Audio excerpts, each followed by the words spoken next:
नमस्कार friends. Vedanta coaching academy Sundernagar में आपका स्वागत है। जैसा आप जानते हैं कि जो हमारी एक फोकस है, जो हमारी एक बेसिक रिस्पॉन्सिबिलिटी है, वो है कि कोचिंग के साथ साथ बच्चे की सफलता के साथ साथ उसकी पढ़ाई के साथ साथ उसकी मेंटल हेल्थ का ध्यान रखना, उसकी इमोशनल हेल्थ का ध्यान रखना और उसकी सारी तीनों emotional, mental and physical health के बीच में बैलेंस बनाते हुए उसको कोचिंग प्रोवाइड करना, ताकि उसका सक्सेस निश्चित हो जाए और किसी भी सूरत में कोई भी बड़ी से बड़ी मुसीबत आ जाए वो इमोशनली डगमगाए नहीं बनाना चाहती है। तो आइए वेदांता एकेडमी में बहुत सारे ऐसे एग्ज़ाम होते हैं एचपी गवर्नमेंट में, जहाँ पर जीके जो होता है, हिमाचल जीके जो होता है वो कॉमन रहता है। लेवल का एचपी जीके है, हम उसके ऊपर काम कर रहे हैं और बहुत जल्दी आपके सामने ये ऑनलाइन ऑफलाइन सारा कुछ आने वाला है। तो आज हम जो स्टार्ट करने वाले हैं एचपी जीके का पहला वीडियो है ये।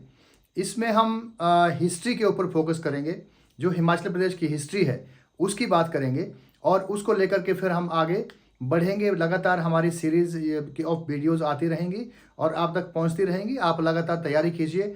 किसी भी एग्ज़ाम के लिए आप अपीयर होना है, किसी भी एग्ज़ाम को आपने टारगेट किया है, आप उस एग्ज़ाम को आराम से दे पाओगे और एचपी जीके का पार्ट जो है आपको कॉम्प्रिहेंसिव तरीके से इन वीडियो के माध्यम से मिलने वाला है। तो आइए आगे चलते हैं। पहला है हमारा हिस्ट्री, एचपी की हिस्ट्री। अब आप समझते हैं कि हिस्ट्री क्या होता है। तो हिस्ट्री, जब भी हम कोई नया चीज़ पढ़ते हैं, नया सब्जेक्ट स्टार्ट करते हैं, उसकी परिभाषा जानना, उस चीज़ का परिचय जानना बहुत ज़रूरी होता है। जैसे आप किसी व्यक्ति से मिलते हैं तो सबसे पहले उसका नाम पूछते हैं, कहाँ के रहने वाले हैं, क्या करते हैं, यही जानते हैं ना।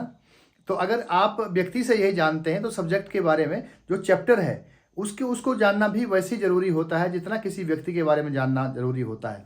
तो आइए सबसे पहले बात करूँगा व्हाट इज़ हिस्ट्री। तो हिस्ट्री क्या होता है? History is the systematic study of the past focusing primarily on human activities and societies.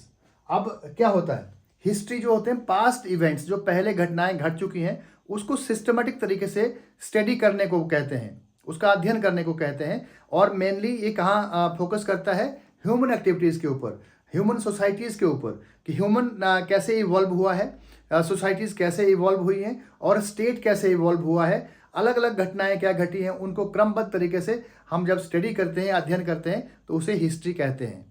अब जो आज हम पढ़ने वाले हैं उसमें है मुख्य तौर से, अब हिस्ट्री हमारे लिए क्यों इंपॉर्टेंट है, हर एग्जाम में पूछा जाता है। और हिस्ट्री के नॉलेज के बिना हमारा जो जनरल स्टडीज होता है, जीके होता है, वो अधूरा रहता है। कभी भी हिस्ट्री के बिना हम अपने जीके जनरल नॉलेज को पूरा नहीं समझ पाते हैं और पूरा नहीं समझते हैं। तो आइए जानते हैं कि हिस्ट्री हमारे लिए इम्पोर्टेंट क्यों है। क्योंकि through historical analysis we gain insight into human behaviour patterns and societal developments that continue to shape our world today. हम हिस्ट्री के जो फैक्ट्स पीछे हुए हैं, घटनाएं घटी हुई हैं, उनको ध्यान से स्टडी करने के बाद, उनको ध्यान से एनालाइज करने के बाद ये जान पाते हैं कि पास्ट में, भूतकाल में क्या क्या हुआ है, कौन सी सिचुएशन कैसी थी और उस सिचुएशन को टैकल करने के लिए तत्कालीन राजा या जो प्रशासक था उसने क्या किया था और उसके उस एक्शन से आगे जो प्रजा होती थी, लोग जो होते हैं, जैसे आज भी हमारा लोकतंत्र है, तो उनका क्या रिएक्शन रहा और उनके ऊपर क्या उसका प्रभाव रहा, ये सारी चीज़ें हम जान पाते हैं। और उस पास्ट के एग्जाम्पल को लेकर के आज के परिप्रेक्ष्य में उस चीज़ को स्टडी कर पाते हैं और उस काम को आगे करना है या नहीं करना है, ऐसी नीतियां बनानी है या नहीं बनानी है, उसके बारे में तय कर। हिस्ट्री की पढ़ाई करना हम सब लोगों के लिए बहुत महत्वपूर्ण है, बहुत इम्पोर्टेंट है। हम आगे बात करते हैं pre history of Himachal Pradesh. Pre history, अब यहाँ प्री लग गया और हिस्ट्री आ गया, तो मतलब ये हुआ कि प्री हिस्ट्री होता है recording of different events and studying them in a systematical manner in chronological order.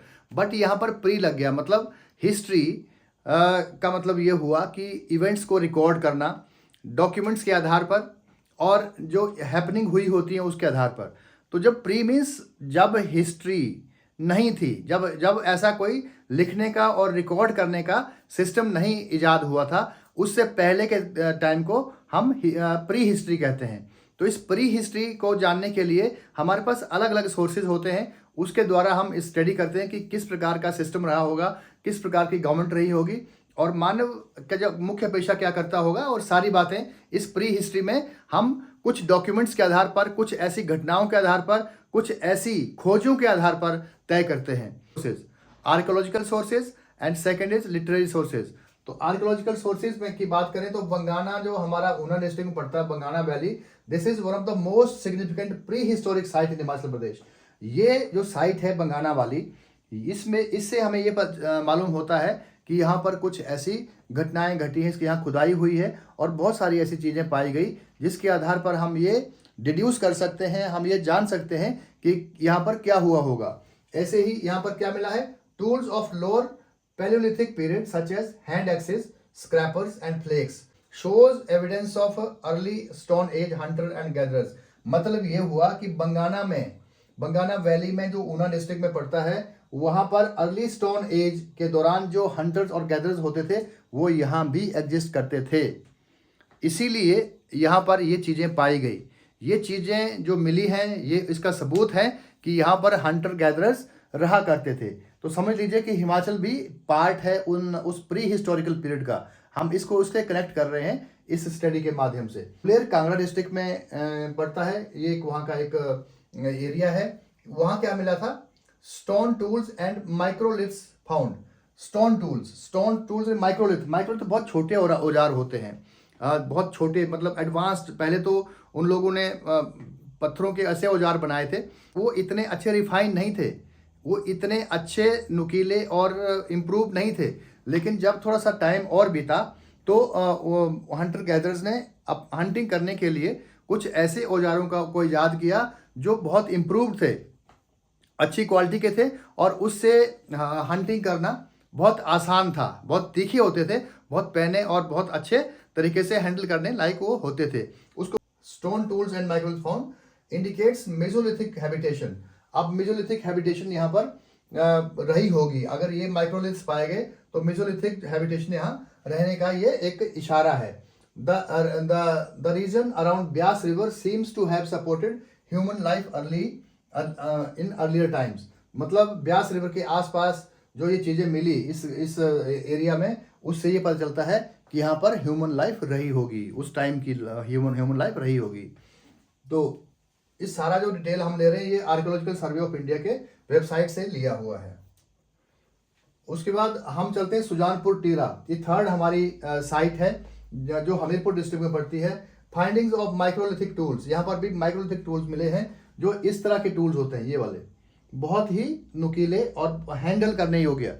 ये नहीं कि बड़ा पत्थर है, और पहले जो हंटर गैदरर्स थे वो बड़े पत्थरों को इस्तेमाल करते थे, लेकिन फिर पत्थरों को तोड़ करके उन्होंने उसको और अच्छे शेप में लाना शुरू कर दिया, दैट इज माइक्रोलिथिक इरा। तो इस तरह के टूल वहाँ पाए गए। इंडिकेट्स लेटर प्री हिस्टोरिक और मेसोलिथिक सेटलमेंट्स। हमीरपुर में, सुजानपुर में ये मिले हैं, तो इसका मतलब ये हुआ कि वहाँ पर प्री हिस्टोरिक और मेसोलिथिक सेटलमेंट्स रही हुई हैं। आगे चलते हैं मारकंडा वैली जो सिरमौर में पड़ती है। Discovery of stone tools and traces of early settlements. Stone tools यहाँ भी मिले हैं और इससे मालूम होता है कि वहाँ पर भी वो जो हंटर गैदरर्स थे वो लोग रहे हैं और इस एरिया में उनके रहने के एविडेंसेस ये हमें मिले हैं। Markanda valley important for understanding the transitional phase between Mesolithic and Neolithic period. So this was kind of transitional phase.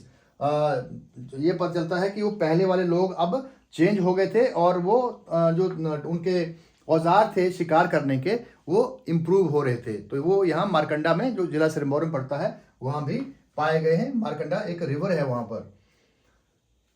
फिर आता है Sirsa valley and Nalagarh. District सोल में पड़ता है सिरसा वैली एंड नालागढ़। इसमें क्या हुआ था, evidences of pre historic stone tools mostly microliths suggest early human activity in the Shivalik foothills. Substantiated और सॉलिड ऐसे एविडेंसेस मिले हैं कि यहाँ पर प्री हिस्टोरिक इरा में ह्यूमन एक्टिविटी रही है। यहाँ पर भी वो जो हमारे एंसेस्टर्स हैं वो रहे हैं, उनकी एक्टिविटी यहाँ पाई गई है। उसको चलते हैं लाहौल स्पीति रीजन में। वहाँ पर भी ऐसे एविडेंसेस पाए गए हैं कि इतने ठंड में, डेजर्ट कंडीशंस में प्री हिस्टोरिक ह्यूमन ने कैसे रहना सीख लिया था, उसने अडेप्ट कर लिया था इन कंडीशंस को, क्योंकि वहाँ बहुत ठंडा होता है और डेजर्ट कंडीशंस होती हैं। तो वहाँ किस प्रकार से वहाँ रहना, वहाँ क्या मिला है हमें, fossils and bones found at high altitude. अब उनके जो फॉसिल्स हैं या उनके जो बोन्स हैं वो देखी गई, पाई गई है वहाँ पर, तो इसका मतलब वो वहाँ भी रहे हैं। अब चलते हैं आर्कियोलॉजिकल सोर्सेज। हिस्ट्री को पढ़ने के लिए, जानने के लिए जो आर्कियोलॉजिकल सोर्सेज होते हैं वो सबसे महत्वपूर्ण सोर्सेज माने जाते हैं। तो इसको स्टडी करने के लिए सबसे पहले हम लेते हैं स्टोन टूल्स। स्टोन टूल्स में क्योंकि स्टोन टूल ही एक ऐसा माध्यम रहा है जिसके माध्यम से हमने समझने का प्रयास किया कि किस प्रकार से prehistoric man, then ancient historical man, उन लोगों ने अपनी लाइफ को इवॉल्व किया, कहाँ कहाँ किस किस एरिया में पाए गए और हिमाचल में कहाँ कहाँ पाए गए। ये हड्डियाँ भी मिली हैं जो उनके शरीर के आकार को और उनके एक्टिविटी को दर्शाती हैं, किस प्रकार के स्ट्रॉन्ग लोग रहे हैं वो, और कैसे धीरे धीरे उन्होंने अपने आप को अगेंस्ट ऑल ऑड्स इवॉल्व किया। कभी रुके नहीं, लगातार उन्होंने अपना संघर्ष किया और आगे चलते गए, और फिर आज जो मॉडर्न ह्यूमन बीइंग है उसमें कन्वर्ट हुए, ट्रांजिशन उनका हुआ मॉडर्न ह्यूमन बीइंग में। तो यहाँ पर स्टोन टूल्स के माध्यम से हम ये देखते हैं कि किस प्रकार से वो लोग अपने खाने पीने की व्यवस्था करते थे और लिविंग एनिमल्स को मारते थे और इवन कुछ वनस्पति को भी यूज़ करते थे खाने के लिए। वो सारी चीज़ें यहाँ पर हमें स्टोन टूल के माध्यम से, कॉइन्स होते हैं, कॉइन से हमें ये पता चलता है कि जो राजा रहे होंगे या जो वहाँ पर कोई ऐसा किंगडम रहा होगा, उन लोगों ने अपने जो उनकी इकोनॉमी थी कैसी थी, किस प्रकार से वो लेन देन करते थे, और वो जो कॉइन्स थे, सिक्के थे, वो किस प्रकार के थे। अगर वो सिक्के चांदी के हैं, सोने के हैं, तो हम ये जान पाते हैं कि वो राज्य बहुत रिच रहा होगा, बहुत अमीर और समृद्ध राज्य रहा होगा। लेकिन अगर रुपये के हैं तो हम समझते हैं कि वहाँ पर इतनी अमीरी नहीं रही होगी, जो इकोनॉमी है वो इतनी फ्लोरिश नहीं रही होगी। तो ये सारा जान पाते हैं हम कॉइन्स के माध्यम से। तो कॉइन्स भी हमारे लिए एक बहुत एक अच्छा एक एविडेंस होता है एक हमारी इकोनॉमी कैसे रही होगी। Then buildings, monuments and forts, जो पुरानी बिल्डिंग बनी हुई हैं उस टाइम में, जो अभी आर्कियोलॉजिकल सर्वे ऑफ इंडिया देखता है, वो बिल्डिंग्स जैसे फोर्ट्स बने हुए हैं, बड़ी बड़ी बिल्डिंग्स बनी हुई हैं, जहाँ महल की बात कर सकते हैं। जैसे मंडी की बात करें, हम इधर इवन जो जिला सोलन में बहुत सारे फोर्ट्स बने हुए हैं, जैसे राम शहर का किला है, जैसे रामपुर बुशहर का एक महल है, चंबा का राजा का महल है। उनको देखने से हम ये जान पाते हैं कि किस प्रकार की वहाँ पर पॉलिटिकल सिस्टम रहा होगा, वो रिच थे या पुअर थे, और किस प्रकार से वो आक्रमणकारियों से बचने के लिए इन सारी मॉन्यूमेंट्स जो आज हम कहते हैं उनका निर्माण करते होंगे। तो वो सारी बातें हमें देखने को मिलती हैं। फोर्ट्स बने हैं, मॉन्यूमेंट्स और बने हुए हैं। तो इस ऐसे ही इंस्क्रिप्शंस, जो इंस्क्रिप्शंस हैं, जो पांडुलिपियां हैं, या जो ताम्र पत्थरों के ऊपर खुदाई करके लिखा हुआ है, पत्थरों के ऊपर जो खुदाई करके लिखा हुआ है, वो भी बहुत इंपॉर्टेंट एविडेंस है हमारे लिए एक कंक्लूजन में पहुंचने के लिए कि किस प्रकार की अर्थव्यवस्था, किस प्रकार का पॉलिटिकल सिस्टम और किस प्रकार की सोसाइटी रही होगी। तो ये हमारी archaeological sources are very very important sources to study the history. So one is stone tool, coins, building monuments and inscriptions. तो ये हमें ध्यान रखना है आगे चलते हुए। Second is literary sources. अब हिस्ट्री को स्टडी करने के लिए दूसरा बहुत इंपॉर्टेंट पार्ट है, दैट इज लिटरेरी सोर्सेज। जैसे बहुत सारे लिखित डॉक्यूमेंट हैं जो लिखे गए हैं, जैसे हमारे वेदास हैं, रामायण, महाभारत, उपनिषदास, ऐसे बहुत सारे, महाभारत, विष्णु पुराण। हमें इससे सारा मालूम होता है कि किस प्रकार की जो एक सभ्यता वहाँ पनपी होगी और किस प्रकार से किसके बीच में लड़ाई झगड़ा हुआ, क्यों हुआ और वो कैसे निपटाया गया। उसकी सारी चीज़ें हिमाचल के अंदर कहाँ कहाँ पाई गई, ये भी हम यहाँ हिमाचल के परिप्रेक्ष्य में जानने का प्रयास करते हैं। उसके बाद पुराना, बुद्धिस्ट, सिक्स का सभी का जो टेक्स्ट है वो देखने को मिलता है। Then secular text. अब ये तो हो गया धार्मिक ग्रंथ, ये तो अपने हिसाब से लिखेंगे, बट जो यहाँ पर कुछ ट्रैवलर्स आए, जैसे ह्यूनसांग आए, फाइयान आए, तो उन लोगों ने जो लिखा यहाँ इसके बारे में, यहाँ इस धरती के बारे में, यहाँ इस लैंड के बारे में, और हिमाचल जरूर आए होंगे, तो वो हिमाचल के बारे में क्या लिखा होगा, उन्होंने क्या लिखा, क्या कहा और किस प्रकार की उन्होंने इसको फील किया, वो लिख डाला। तो उसके बाद वंशावली होती है। वंशावली एक जीनोलॉजिकल ट्री होता है, एक फैमिली ट्री होता है, जिसमें हम अपने पूर्वजों से लेकर के आगे आगे जो उनके वंशज हुए उनकी सारी सीक्वेंस बनाते हैं। आज आपको बताऊं, हरिद्वार जाओगे या पिहोवा जाओगे तो वहाँ पर जो आपके पंडित हैं, जो आपके कुल पुरोहित होते हैं, उनके पास सारा डिटेल मिलेगी। इवन आपका 100 नंबर ऊपर कौन, कहाँ से आप पैदा हुए हैं, कहाँ आपका वंश जाता है, 10 नंबर ऊपर कौन से थे, दादा के दादा के दादा के दादा कौन थे, उस हिसाब से सारा आप देख सकते हैं। उनको बोलते हैं वंशावली।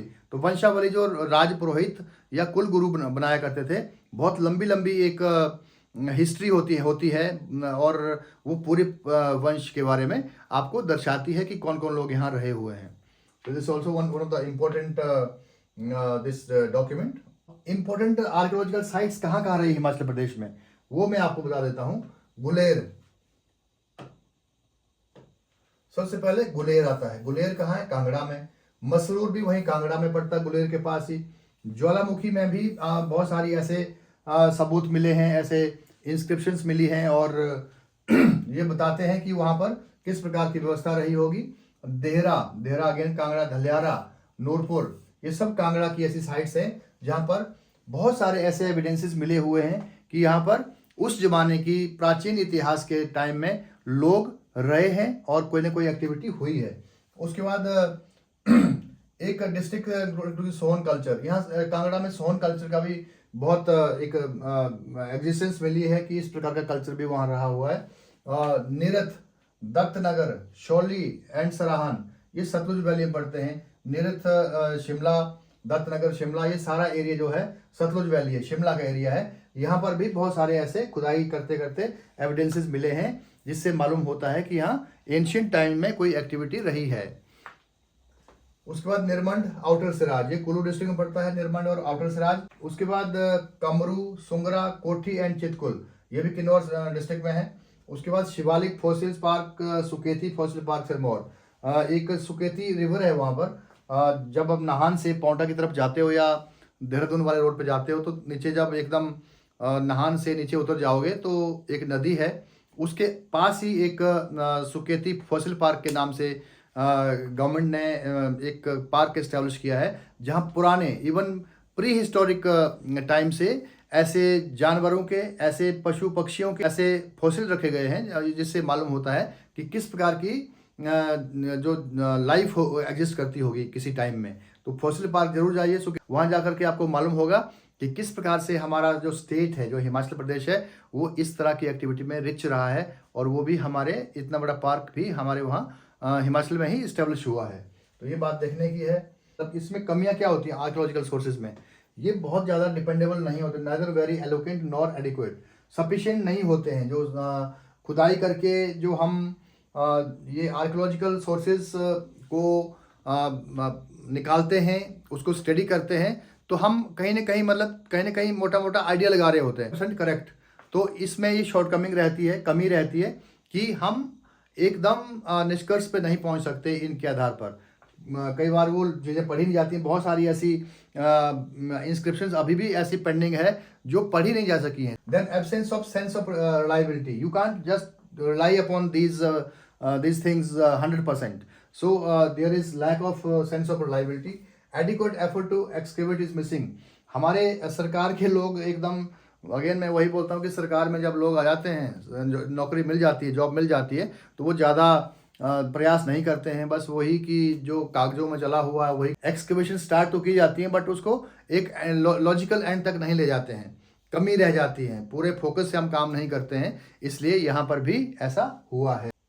अब पहले हम स्टडी करते हैं tools and fossils. Kangra, Sirsa, Satluj valley of Nalagarh, Bilaspur, Markanda valley of Sirmaur, इसमें हमें टूल्स और मिले हैं और फॉसिल भी मिले हैं। सिरसा रिवर बैंक है जो नालागढ़ के एरिया में पड़ती है, जो लोअर शिवालिक में पड़ती है। उसको वहाँ स्टोन इम्प्लीमेंट्स मिले हैं इन द ईयर ऑफ 1951। ढूंढा किसने है? By Olaf Prufer. तो Brajvasi Lal discovered implements on Beas and Banganga rivers in 1955। Haripur, Guler, Dehra, Dhaliara, ये सब जगह ये चीज़ें, ये जो टूल एंड फॉसिल मिले हैं। Fossil evidence of Krishna pithecus early human It was discovered in Hatlangar and Bilaspur. So coins, what are you expected to memorize? One is location.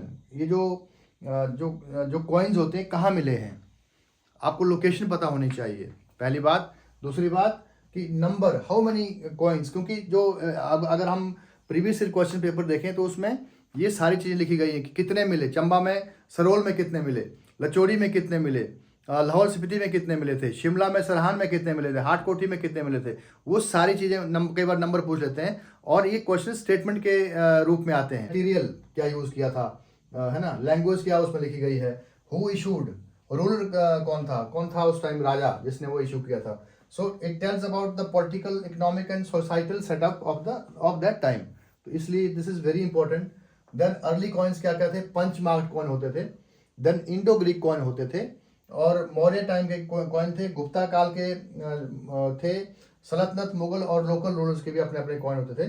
Tales about the grandeur of the times, उस time किस प्रकार की समृद्धि रही हुई है, समृद्धता रही हुई है, कैसी इकोनॉमी रही है, उसके बारे में हमें इन कॉइन्स के माध्यम से मालूम होता है। Early coins, punch marked Indo Greek coins कहाँ कहाँ मिले हैं, Sarol and Lachori in Chamba.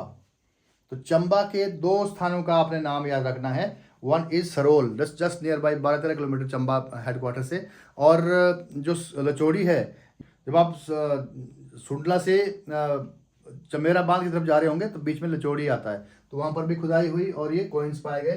Then मेवा टप्पा इन हमीरपुर, वहाँ पर क्या पाए गए, अपोलोडोरस एंड कुनिंदास के कॉइन्स पाए गए थे। कहाँ पर, मेवा टप्पा हमीरपुर, मेवा टप्पा आपको याद रखना, मेवा टप्पा, एक क्वेश्चन पहले आया भी था प्री में। हाँ, ज्वालामुखी में बहुत सारे कॉइन्स आपको मिले हैं। अब देखिए थोड़ा डिटेल है कि एक कॉइन जो है one coin, oldest coin in Kullu, एक कॉइन मिला था जिसको हम ओल्डेस्ट कॉइन मानते हैं कुल्लू का, पहली सेंचुरी में ये हमें मिला था, और इसके ऊपर लिखा था वीरायशा किंग, जो पहला किंग माना जाता है कि he was the first king of Kullu, so he was Virayasha king. तो इस सिंगल कॉइन पे जो पहली सेंचुरी में मिला था, वीरायशा का नाम लिखा हुआ था। आपको याद रखना है। 12 coins in Arki state museum Shimla में रखे हुए हैं, तो 12 कॉइन्स अर्की में मिले थे और वो अभी स्टेट म्यूजियम में रखे हुए हैं। 21 कॉइन्स और मिले थे जो टप्पा मेवा इन हमीरपुर, तो आपको टप्पा मेवा हमीरपुर में 21 कॉइन्स मिले थे, 21 कॉइन्स इन टप्पा मेवा, तो ये ध्यान रखना है। 31 कॉइन्स इन ज्वालामुखी कांगड़ा, ये नंबर पूछते हैं, स्टेटमेंट आती है और आपको उसको अप्रूव करना होता है, गलत है या ठीक है। अब जो 382 कॉपर कॉइन्स मिले हैं, ये हैं वीमा कैडफाइसिस। अब वीमा कैडफाइसिस में क्योंकि मैं श्योर नहीं था तो मैं काफ़ी सारी इस पे पढ़ा भी था, बट मुझे अभी मिला है यहाँ पर, मोबाइल में देखा मैंने, तो स्टैचू ऑफ वीमा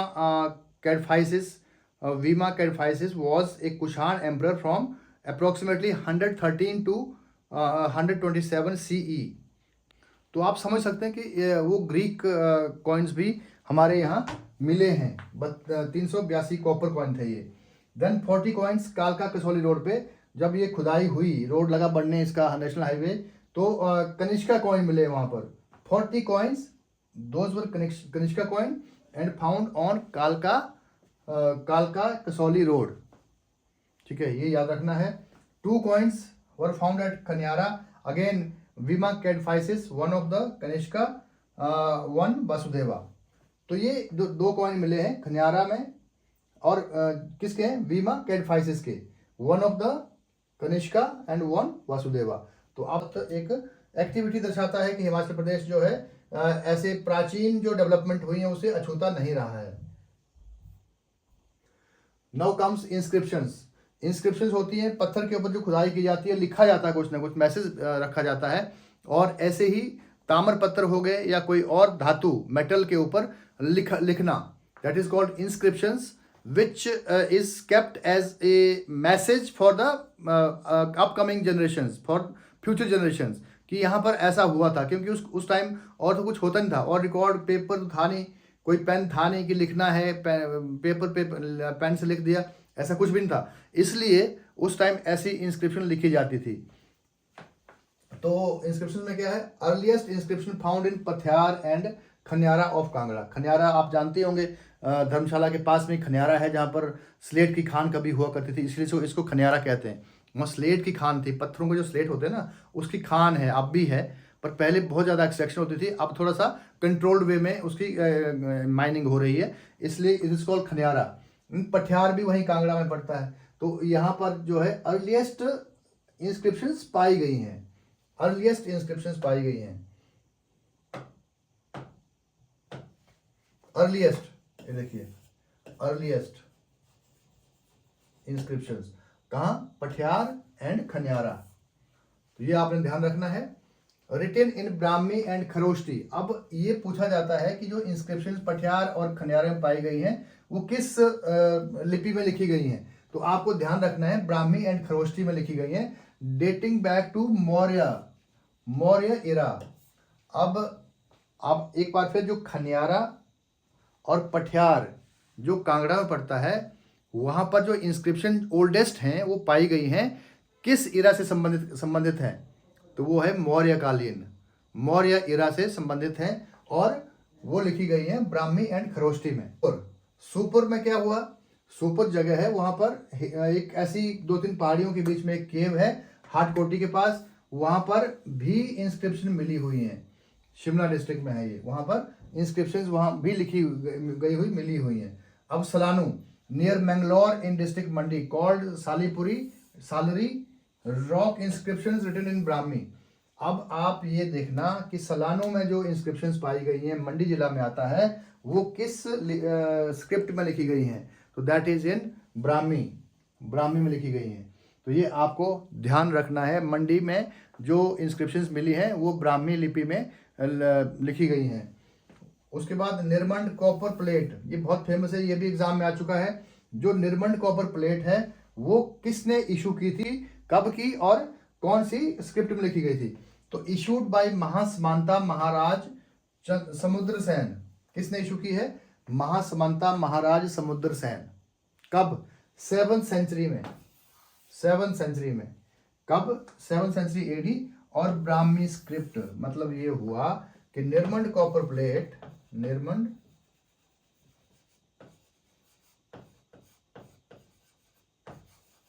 copper plate 7th century, Brahmi script और इशू किसने की थी, महासमंता। उस पर लिखा था ये Maharaja Samudra Sen.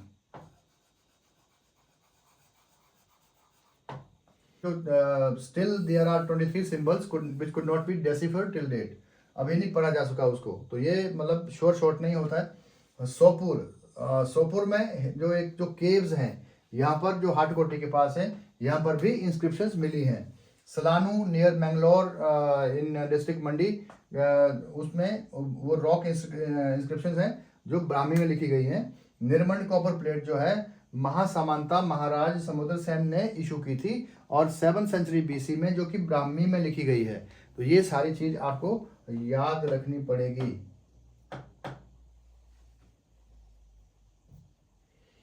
Then highest number of inscriptions, that is 36, have been found in Chamba area, native in character, written in Sharada and Takri. Chamba की बात जहां भी होती है, शारदा एंड टांकरी मैक्सिमम वहां यूज होती है।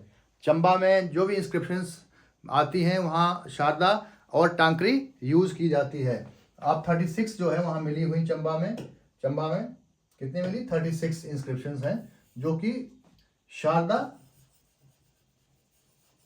एंड टांकरी, चंबा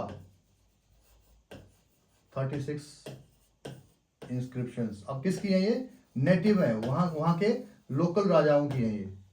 कोई बाहर के जो किंगडम्स थे या कोई और बाहर के जो ट्रैवल करने वाले लोग आते थे, व्यापार होता था, वो नहीं है, ये नेटिव्स हैं वहाँ की, वही पाई गई हैं। तो हम चलते हैं मॉन्यूमेंट्स के ऊपर। तो मॉन्यूमेंट्स में आपने देखना है कि किस प्रकार से जो मेजर मॉन्यूमेंट्स हैं, वो तो बहुत सारे हैं, यहाँ लिख पाना पॉसिबल नहीं। हिमाचल में बहुत सारे मॉन्यूमेंट्स ऐसे पाए जाते हैं जो हिस्टोरिकल एविडेंस है कि किस प्रकार से का आर्किटेक्ट था, किस प्रकार की जो मॉन्यूमेंट्स बने हैं, या जो ऐसे ओल्ड हाउसेस बने हुए हैं, फोर्ट्स बने हुए हैं, वो कैसे बने, कौन सा आर्किटेक्चर, आर्ट एंड कल्चर पढ़ेंगे, उसमें सारी चीज़ें बताई जाएंगी आपको कि कौन सा आर्ट यूज़ किया हुआ है, कौन सी जो शैली है, स्टाइल है यूज़ किया हुआ, वो सारी बातें वहाँ होंगी।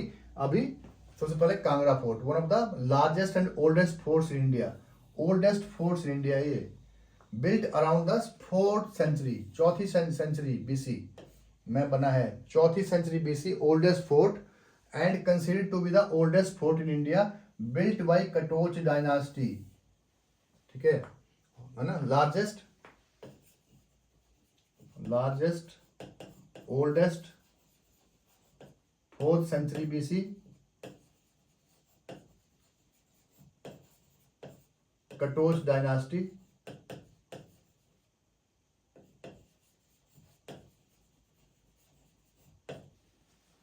इन्होंने ये सारा फैक्ट्स आपको याद रखने पड़ेंगे। Second is Masroor rock cut temple, ये unique example of rock cut architecture, this is rock cut architecture Masroor, again in Kangra district. Masroor कब बना है? 8th सेंचुरी, ये था 4th सेंचुरी, ये है 8th century. Okay, Tabo Monastery, one of the oldest Buddhist monasteries in India, known for its intricate murals and frescoes. Harimba Devi Temple क्या है? A revered temple dedicated to the goddess Harimba, located in Manali. बहुत ही एक अद्भुत मंदिर है ये, आप लोगों ने देखा होगा या नहीं देखा तो आपको जाना चाहिए, देखना चाहिए किस प्रकार से बनाया गया है और कैसे उसका डिज़ाइन है, क्या स्टाइल है और क्या आर्किटेक्चर है, वो सारा देखना जरूरी है if you are a aspirant to civil services. Baijnath temple क्या है? Ancient temple dedicated to lord Shiva, lord Shiva को डेडिकेट किया है, लोकेटेड इन कांगड़ा वैली, है ना। Two local merchants, two merchants थे जिनका नाम अहुका एंड मनियुका था, अहुका एंड मनियुका, दो लोगों ने एक शिवलिंग लाया था जो वेद्यंथा, शिवलिंग ऑफ वेद्यंथा, शिवलिंग लाए थे ये, और उसको एस्टेब्लिश करने के लिए जगह नहीं मिल रही थी तो ये मंदिर बनाया था बैजनाथ वाला। किसने बनाया? अहुका एंड मनियुका, इन लोगों ने बनाया था, and this is the oldest Lord Shiva temple. रंग महल, a palace in Chamba showcasing the architectural grandeur of the former ruler Raja Umed Singh in the 18th century. Raja Umed Singh, 18th century, and grandeur of the ruler, and this is the Rang Mahal, the palace in Chamba.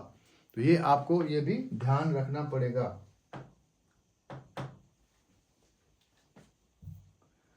Then literary sources होते हैं, literary sources में वेदास आते हैं, ऋग्वेद, सामवेद, यजुर्वेद, अथर्ववेद। इसमें Rigveda tales us about the various tribes of Himalayan foothills of about 1800 BC। 1800 BC पुराना जो tribes थे, 1800 BC में जो ट्राइब एग्जिस्ट करते थे उस टाइम की ये सारी बातें इसमें बताई गई हैं। ऋग्वेदा, सामवेद, ये Rigveda tells us about the various tribes of Himalayan foothills about 1800 BC। Puranas, Ramayana, Mahabharata contains many references about Himalayan tribes, है ना।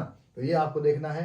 देन पाणिनि की अष्टध्यायी, एक बुक लिखी है पाणिनि ने, अष्टध्यायी, उसमें रेफरेंस मिलता है त्रिगर्ता के लोगों का, जिसमें उसने लिखा है कि त्रिगर्ता के लोग जो थे देवर आयुध जीवी, मतलब युद्ध के ऊपर ही डिपेंड करते थे उनकी आजीविका। कहीं भी युद्ध होता था वहाँ जा करके एक प्रोफेशनल युद्ध लड़ने वाले व्यक्ति के रूप में अपने आप को प्रेजेंट करते थे, and they use to earn livelihood from that activity.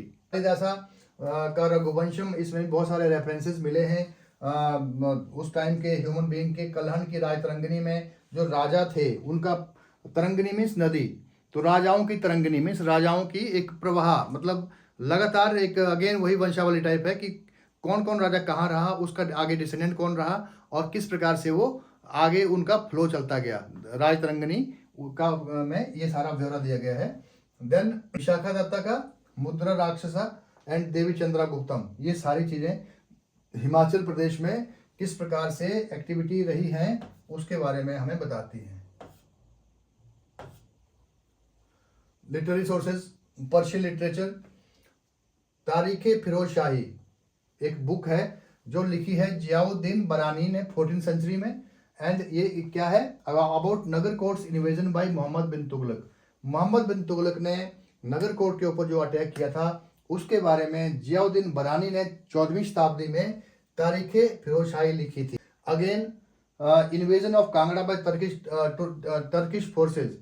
Turkish forces द्वारा कांगड़ा के ऊपर जब अटैक किया गया था तो बदर चाच ने एक बुक लिखी थी जिसका नाम था कसाइदे बदरी चाच।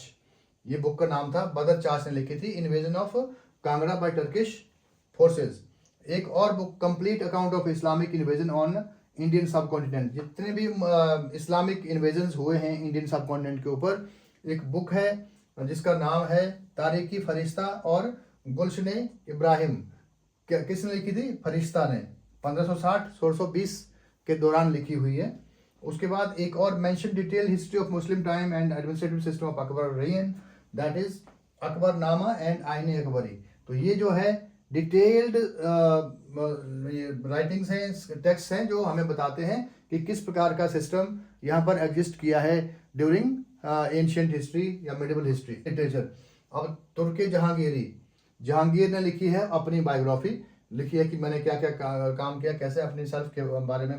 बदौनी ने लिखी है अबाउट अकबर एक्सपेडिशन, अकबर कहाँ कहाँ गए, कहाँ कहाँ उन्होंने युद्ध लड़ा, कहाँ कहाँ उन्होंने अलग अलग जीतें हासिल की, वो सारी चीज़ें इसमें बदौनी ने लिखी है मुबारक उल तवारिक में। उसके बाद Raja Ratan Sen oppose Taimur Lang when he was passing through it in Shivalik hills. Details are given here in this book. Biography of Amir Taimur lung, कब 1369 से 1414 एडी में, और ये लिखिए तेजुके तिमूरी में। लिटरेरी सोर्सेज में और आता है खालसा लिटरेचर। गुरु ग्रंथ साहिब जो है it rights details about, detail में लिखा हुआ कि उन सिख राजाओं के साथ हमारा क्या संबंध रहा, हिमाचल स्टेट का जो हिमाचली रियासतें होती थी, हिमाचली राज्य होते थे, उनका किस प्रकार से संबंध रहा। उसके बाद बचित्र नाटक में गुरु गोविंद सिंह की जीवनी लिखी हुई है, 10th गुरु थे वो सिक्स के। उसके बाद जन्म सखीज बायोग्राफी ऑफ सिख गुरु, सभी जो हमारे सिख गुरु हुए हैं उन सभी की बायोग्राफी है जन्म सखी। गुरु शोभा poetry liked by Guru Govind Singh, written by Chandrasen ने लिखी है गुरु गोविंद सिंह जी के बारे में, जो पोएट्रीज लाइक करते थे, पसंद है उनको, वो लिखी हुई है। गुरु बिलास पातशाही, life tales of Guru Govind Singh and Guru Hargovind Singh, written by सुखा Singh. Dabistan e Mazhab, an account of Sikh penetration into Himalayan region, written by Mohin Fani, a Persian historian. Then travel log, जो यहाँ पर लोग बाहर से घूमने के लिए आए, ट्रैवल करने के लिए आए, उन्होंने क्या लिखा हुआ है, उनके द्वारा लिखी हुई जो स्क्रिप्ट है, जो टेक्स्ट हैं, वो भी बहुत वैल्यूएबल हैं टू नो एंड जज about the ancient past of the this hill state. तो ये हम जान सकते हैं क्या लिखा है इन्होंने। ए traveller from China visited India during 630 to 648 AD। तो आपको ये देखना कि 18 साल वो यहाँ रहा। कौन? ह्यून सांग आया था इंडिया में, चाइना का आदमी था, चाइना का रहने वाला था, और ये 630-648 AD में यहाँ आया। और during his reign of king Harshavardhana, कब आया? 7वीं शताब्दी में, during the king of Harshavardhana, Harsha भी कहते हैं। तो आप कंफ्यूज नहीं होना है। ह्यून सांग कब आया? 7th सेंचुरी में, ठीक है, और 630-648 के बीच में यहाँ रहा, और उस टाइम हर्ष का राज था इंडिया में। Visited many Himalayan places, Kullu, Jalandhara, Shugna, as stated by him in his travelogue. अब कुल्लू तो उस टाइम कुलूता जो जनपद था ये, और उसके बाद जो जलंधर जो त्रिगर्त था, त्रिगर्त का एक एक्सटेंडेड पार्ट था up to Multan now in Pakistan. तो मुल्तान में ये मतलब गद्दी हुआ करती थी, मीन्स वहाँ पर ही राजधानी थी। उसके बाद then it was shifted to Nagarkot also, but उस टाइम मुल्तान थी। जलंधरा वो एक बड़ा एरिया था, बहुत बड़ा वास्ट एरिया था, जो हिल स्टेट का पार्ट था, और अप टू मुल्तान ये करता था। शुगना किसको कहा इन्होंने? शुगना सिरमौर को कहा। ह्यून सांग ने शुगना सिरमौर को कहा है। उसके बाद जो टर्म्ड लाहौल एज लाह्यूल। लाह्यूल जो है उसने लाहौल को बोला है, किसने? ह्यून सांग ने। यूरोपियन ट्रैवलर्स बहुत आए यहाँ पर। जैसे अगर बात करूँ मैं यहाँ थोड़ी सी आपको बताऊं तो William Finch and Thomas Coryat visited Kangra. ये भी कांगड़ा आए थे, means Trigarta, in 1615 AD। Aurangzeb उस टाइम यहाँ के किंग थे, राजा थे, तो उस टाइम आए थे 1615 में, औरंगजेब के टाइम में, और कांगड़ा में आए थे। Who was the person? William Finch and Thomas Coryat. ये आता है, पीछे भी आया था एग्जाम में। फोस्टर 1783 में आए थे, फोस्टर। उसके बाद GT Vigne came to Kangra in 1835। GT Vigne या Vigne, I don't know how to pronounce this. Major Archer 1829 में आए थे। जेबी फ्रेजर 1815 में आए थे। अलेक्जेंडर जेरार्ड 1817 में आए थे। कैप्टन मंडे कब आए थे? 1829 में। बैरोन चार्ल्स ह्यूजल 1835 से 1839 के बीच में आए थे। कैप्टन APF हरकोर्ट ये भी आए थे। एंड विलियम मूरक्राफ्ट 1820 से 1822 के बीच में। He was the first European to cross the Rohtang. और रोहतांग को क्या बोला था? रिटांका जोत। इन्होंने, किसने कहा था? मूरक्राफ्ट को। आपको याद रखना है मूरक्राफ्ट। अगर इसको याद रखेंगे शब्द को तो मूरक्राफ्ट आपको याद रहेगा। 1820 और 22 बहुत रिसेंट है। 1820 और 22 के बीच में he was the first European to cross the Rohtang पर्वत। तो ही उसने रेफर किया था, रिटांका जोत करके बोला था रोहतांग को। नाउ कम्स वंशावली। वंशावली क्या होती है? वंशावली से भी हमें बहुत कुछ मिलता है देखने को, और हम उसके हिसाब से फिर हिस्ट्री को इंटरप्रेट करते हैं, एक्सप्लेन करते हैं और कॉम्प्रीहेंड करते हैं। तो this is again a very important source, वंशावली। वंशावली is also important source of exploring who was the king at what time, and उसकी आगे कौन हुआ, उससे आगे कौन हुआ। एक लगातार जो फ्लो है वो दर्शाता है। ये राजगुरुज और कुल पुरोहित लिखते हैं, और आज भी सभी लोगों के ये हरिद्वार में या पिहोवा में मिल सकते हैं। Himachal can be studied systematically by dividing into 2 parts, बल्कि 3 पार्ट्स में हमने इसको डिवाइड किया है। शिमला हिल रीजन, ठीक है। दूसरा is Jalandhar state, then Durg circle. So Himachal Pradesh language art and culture academy found 600-year-old manuscript in Spiti Valley which makes mention about the Ayurvedic system of medicine written in Bhoti language। अब आप बोलेंगे HP Himachal Pradesh language art culture academy, HPLACA, है ना। क्या मिला इसको? इसको मिला एक 600 साल पुराना एक लेख मिला है, जिस कहाँ मिला है? स्पीति वैली में। ये जो आयुर्वेदिक सिस्टम के बारे में लिखा हुआ है, और वो भोटी लैंग्वेज में लिखा हुआ है। आयुर्वेदा के बारे में 600 साल पुराना एक लेख मिला है स्पीति वैली में। किसने ढूंढा? HP language art and culture academy को मिला, जो कि भोटी लैंग्वेज में लिखा हुआ है, और आयुर्वेदिक सिस्टम ऑफ मेडिसिन के बारे में लिखा गया है। आपको ये याद रखना है। ये ऐसे स्टेटमेंट के क्वेश्चन आएंगे। One more manuscript was discovered recently in Thalog village, Thalog in Lahaul valley, है ना, रिटन इन गोल्डन वर्ड्स। ये गोल्डन वर्ड में लिखा हुआ, बट मैन्युस्क्रिप्ट कौन सी है?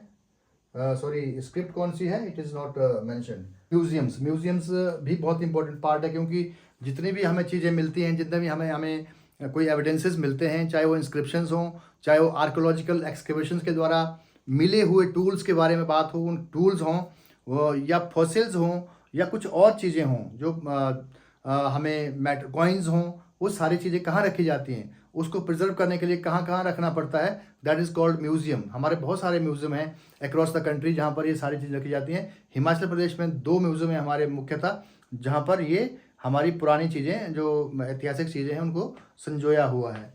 तो first is Shimla museum. It was establish in 1973-74 by curator VC Ohri. आपको याद रखना है कि VC ओहरी ने 1973-74 में इस म्यूजियम को इस्टेब्लिश किया था।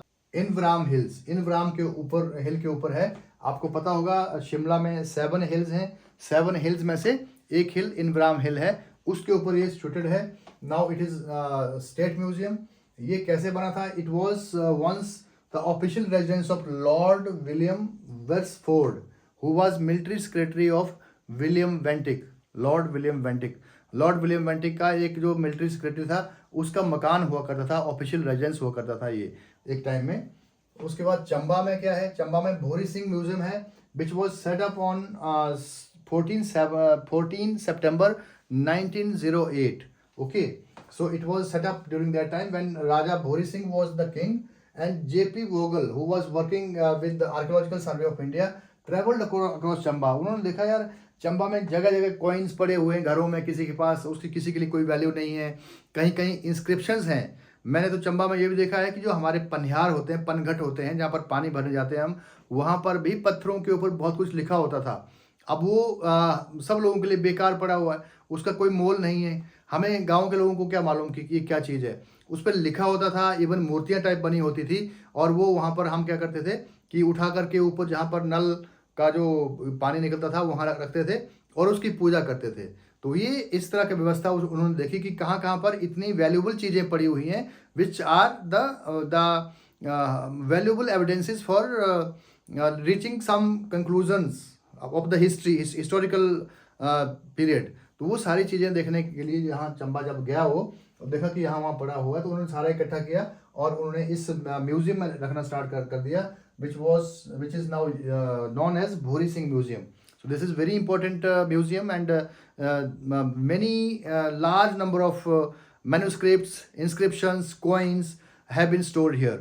So the Prashastis of Sarahan, Deviri Kothi and Mool Kihar are in Sarda script and bring out some important aspects of medieval history of Chamba, are kept here along with many important inscriptions. बहुत सारी ऐसी inscriptions, और जिसमें से प्रशस्ति of सरहान, Deori कोठी and मूल किहार जो शारदा स्क्रिप्ट में लिखा गया है, उसको भी भूरी सिंह म्यूजियम में रखा गया है। तो वहाँ जा करके कभी भी इस चीज़ को देखा जा सकता है। Now thank you. मैं समझता हूँ कि आपको इस वीडियो से काफ़ी इंसाइट मिली होगी। This is just a small part of prehistory and ancient history of Himachal Pradesh. Now we are heading towards the detailed discussions and district-wise history of every district of the state. So you will find more comprehensive and detailed, material for study, and which is specifically prepared for the HPGK, keeping in view the HPAS exam. तो